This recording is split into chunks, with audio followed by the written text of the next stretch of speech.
At para naman sa kilos gobyerno at para mapakinabangan ang mga nakumpiskang bigas at mga damit ng Bureau of Customs, naisip ni Customs Commissioner Biaso na i-donate na lamang ito sa mga naapektuhan ng standoff sa Zamboanga City. Para sa detalye, balitaan mo kami Noel Perfecto.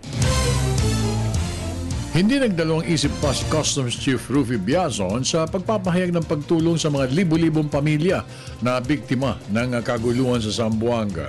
Sa isang pulong balitaan, sinabi nito na 10 mga container vans na naglalaman ng mga sasamsam na bigas at used clothing o ukay-ukay ang kanya nang inirekomendang ipakuha sa DSWD sa lalo madaling panahon. We recently donated, if I remember correctly, around almost 10 container vans of relief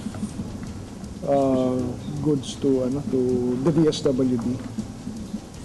May mixture, may mga rice, may ukay-ukay. So, rice and ukay-ukay. At para matiyak na ang pinadalang mga donasyon ng commodities sa DSWD para sa mga Zambo atrocity victims, kanya rin ipina-inventory sa mga warehouse operatives ang pwede o maaari pang ma-donate ng mga seized items bilang tulong ng pamahalaan sa mga biktima ng kaguluhan sa Zambo. We can take a look at our inventory, see what else we can transfer. No? Ang isang concern lang doon kasi as long as it's already forfeited, we can give it up for donation. First question is, will DSWD accept it? Because there's some cost involved.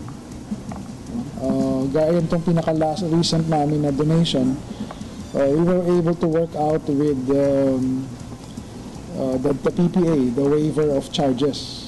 Kasi may charges habang nakastore dito yung goods na yan, may charges yun.